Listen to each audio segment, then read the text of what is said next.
Praise the lord সকলোকে মহান ত্ৰাণকৰ্তা প্ৰভু যীশু খ্ৰীষ্টৰ নামত জেমেচি আগবঢ়াইছোঁ। আজি এজ ইউজুৱেল ভিডিঅ' মই লৈ অহা নাই আপোনালোকৰ কাৰণে। আজি এক বিশেষ কথা বতৰা আলোচনা। আমি জানো আমাৰ ভাৰতত আজি পৰিচৰ্যাকাৰী লোকসকলৰ কাৰণে বা ঈশ্বৰত বিশ্বাস কৰা লোকসকলৰ কাৰণে কিমান কঠিন পৰিস্থিতি হৈ পৰিছে। আৰু এই কঠিন পৰিস্থিতিৰ কথা যদি আমি বিশেষকৈ পাতোঁ, আমাৰ ৰাজ্য যেনেকৈ উত্তৰ প্ৰদেশ হওক বা ছত্তীশগড় হওক কিমান প্ৰচিকিউশ্যন কিমান যাতনা হৈ গৈ আছে। কিন্তু হ'লেও এই ৰাজ্যবিলাকত ঈশ্বৰৰ যি বাক্য বা ঈশ্বৰৰ পৰিচৰ্যাকাৰী লোকসকল কেনেকৈ কাম কৰি আছে আমি বিভিন্ন মাধ্যমেৰে গম পাই আছোঁ। কিন্তু আজি প্ৰেক্টিকেলি মই আপোনালোকক এজন ব্যক্তিৰ সৈতে অৱগত কৰাই দিব বিচাৰিছোঁ। এজন পৰিচৰ্যাকাৰী লোক যিজন নেকি উত্তৰ প্ৰদেশত পৰিচৰ্যা কৰি আছে। তেওঁৰ নিজৰ মণ্ডলী আছে, 400তকৈ বেছি তেওঁৰ বিশ্বাসী আছে।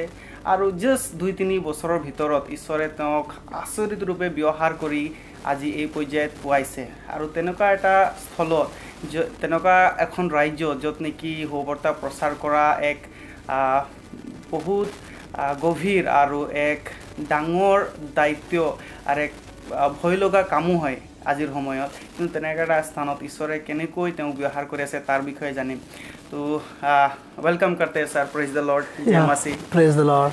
अच्छा लग रहा है कि आप आज हमारे बीच में हैं। और पहले तो मैं हमारे जो आसाम के लोग हैं, आसाम का और यूपी का सिचुएशन ऑफ कोर्स अभी बहुत ही डिफरेंट है, फिर भी कहीं ना कहीं अभी जो सिमिलर सिचुएशन हम लोग देख पा रहे हैं आसाम में भी। तो मैं आपसे जानना चाहता हूँ, फ़िलहाल हम तो ऐसे ही सुनते हैं अभी वीडियोस वगैरह में, पर आज जो आप हमारे साथ में हैं तो आप बताइए कि situation specially in regards of ministry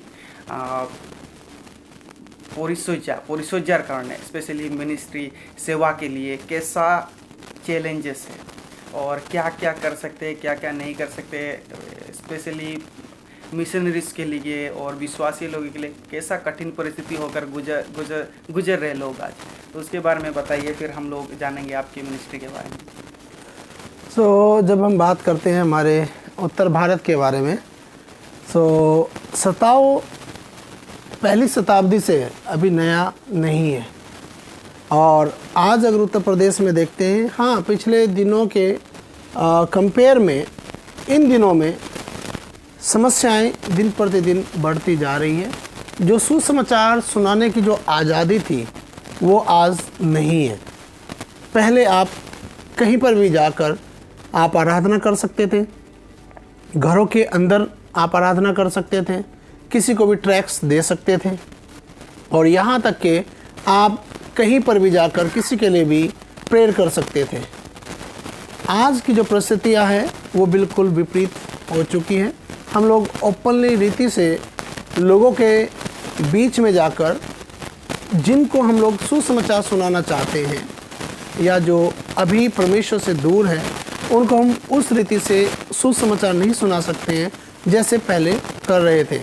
आज का जो रेशियो है उत्तर प्रदेश का, प्रतिदिन 4 से 5 पास्टर्स उनको जेल में डाला जा रहा है। किस कारण? कि वो लोग प्रार्थना किसी घर में कर रहे थे या कहीं पर वो सुसमाचार सुनाने जा रहे थे और अलग अलग प्रकार की प्रताड़ना का वो सामना कर रहे हैं। तो हम ये देख सकते हैं कि इन दिनों में सुसमाचार सुनाना एक बहुत बड़ा चैलेंज हो गया है। और ये कह सकते हैं कि यीशु ने जो कहा प्रतिदिन मेरा क्रूस उठाकर चलो, वो चीज़ें आज हम देखते हैं कि पास्टर का घर से निकलना बहुत आसान है, पर वो वापस सुरक्षित आएगा या नहीं आएगा उसके बारे में कुछ कहा नहीं जा सकता है। तो खुलेआम वर्शिप हो गया कि घर में वर्शिप और चर्च में वर्शिप, वो सिचुएशन कैसा है? सरकार ने जो नियम निकाला है और जो मेरी ओर से भी मैं कहूँगा बहुत अच्छा है, क्योंकि आराधना करने का जो स्थान है वो सार्वजनिक स्थान होता है। और भारत का संविधान हम सब लोगों को आज़ादी देता है कि हम खुलकर अपने धर्म के अनुसार आराधना कर सकें। पर जब हम लोग बात करते हैं हमारे मसीह समाज की, तो हम देखते हैं कि लोग जो हैं छोटे छोटे झुंडों में घरों के अंदर व्यक्तिगत रूप से आराधना करते हैं और उसको वो रविवारी आराधना में संबोधित करते हैं कि यहाँ पर रविवारी आराधना चल रही है। तो सरकार की ओर से जो हिदायत दी गई है वो ये है कि जितने भी लोग आराधना करना चाहते हैं वो अपने सार्वजनिक स्थान में अर्थात चर्च में आकर अपनी आराधना को कर सकते हैं। घरेलू कलीसियाओं में आराधना करना उचित नहीं है, इसलिए उन्होंने सलाह दिया है कि आज जो हम लोग हैं वो जो चर्च होता है या कलीसिया जो सरकार के द्वारा मान्यता प्राप्त है उसमें ही जाकर सब लोग अपने आराधना को कर सकते हैं। तो अभी जो सिचुएशन वहाँ पर उस हिसाब से फास्टेस्ट मिशनरी लोग कैसे काम कर रहे हैं? उस सिचुएशन में भी अभी भी हम ये देखने को मिलता है कि जो लोग हैं लगातार अपनी संगतियों को चला रहे हैं और बहुत लोग जो हैं अब वो सरकार के द्वारा बताए गए नियमों का पालन करते हुए आराधना को कर रहे हैं। तो फिलहाल आमी गम पालू केनेকৈ आमी जानू उत्तर प्रदेशत नो कन्वर्सन लो লাগি আছে আৰু कन्वर्सन যিকোনো পৰিস্থিতি ট্ৰেক্স দিয়া হোক বা কাৰোবাৰ ঘৰত গৈ প্ৰাৰ্থনা কৰা হোক এইবিলাক এলাউড নাই আনটিল এণ্ড আনলেছ মানুহজনে নিজেই স্বীকাৰ কৰি বা আমি শুনিম কেনেকৈ যদি কোনোবাই আহিব বিচাৰে খ্ৰীষ্টত अगर कोई नया आना चाहता है मसीह में मैं विश्वास करता हूँ ऐसा बोले तो उन लोगों को लाने का प्रोसेस क्या है उसके बारे में भी हम लोग जानेंगे। फिलहाल मैं आपसे जानना चाहता हूँ आप कैसे मिनिस्ट्री चालू किए और परमेश्वर ने आपको कैसे अगुवाई किया और विश्वासियों को सिखाने के लिए आप कौन कौन सा जो तरीका अपनाए हैं। स्पेशली मैं जो पहले बात करते समय आपको बोला था कि ये जो ट्रेंड है स्पेशली मसीह में लाने के लिए लोग आज मतलब एक तो प्रॉस्पेरिटी गॉस्पेल का यूज़ करता है और दूसरा हो गया चंगाई का। प्रॉस्पेरिटी गॉस्पेल हो गया कि कहीं मतलब लोग आज यूज़ करते हैं मसीह में आपको शांति मिलेगा, मसीह में आप चंगे हो जाओगे, आपको परिवार में सुख शांति होगा, आपको पैसा मिलेगा, ऐसा वगैरह वगैरह। और दूसरा प्रार्थना करते ही चंगाई, तो इस प्रोसेस से आता है। तो ओरिजिनल प्रोसेस क्या होना है और आप किस तरह से लोगों को मसीह मतलब मसीह का वचन सुनाया, तो उस बारे में आपके राय जानना चाहता और आपकी मिनिस्ट्री के बारे में। तो पैसे ब्रूनो मैं आपको ये कहूँगा जितने भी लोग सेवकाई करते हैं सबकी कॉलिंग और सबका दर्शन अलग अलग है और वो अपने हिसाब से और अपने दर्शन के अनुसार परमेश्वर के वचन को सुनाते हैं। जिन लोगों को परमेश्वर ने चंगाई का दान दिया है वो चंगाई के आधार पर वचन को सुनाते हैं। कई लोगों को यदि आशीषों का दिया है तो वो आशीषों को लेकर परमेश्वर के वचन को सुनाते हैं। पर जब हम बात करते हैं कि यदि एक व्यक्ति प्रभु में आ रहा है तो मैं आपको ये कहूँगा परमेश्वर का जो महान आदेश है वो हम सारे विश्वासियों के लिए यही है कि वो जाए और सारे जगत में जाकर सुसमाचार सुनाए, जिसका मतलब है एक भी व्यक्ति नाश नहीं होना है। परमेश्वर ने मनुष्य को रचा और परमेश्वर ने ये समझाया है यीशु मसीह के द्वारा कि नरक जो है वो परमेश्वर के पुत्रों के लिए नहीं है, नरक हमारे लिए नहीं है। परमेश्वर ने हमें जीवन के लिए अर्थात स्वर्ग के लिए चुना है। और जब आप जैसे पूछ रहे कि हम लोग कैसे सेवकाई करते हैं तो उसमें मैं आपको ये समझाऊंगा कि सब लोगों का अलग अलग तरीका है, पर जो तरीका हम लोग अपनाते हैं परमेश्वर के प्रेम को बताने के लिए वो बहुत ही सिंपल है। हम लोगों को इस प्रकार से समझाते हैं कि सबसे पहले यदि वो ये जान लेते हैं यीशु मसीह कौन है। आज लोग जो है यीशु मसीह के पास आते हैं, उन्हें चंगाई मिले, उन्हें आशीष मिले, उनकी बीमारियां ठीक हो जाए, उनकी समस्या ठीक हो जाए। पर आज चर्चस में जो सबसे ज़्यादा जो समस्या वो ये है कि लोग नहीं जानते हैं यीशु मसीह कौन है।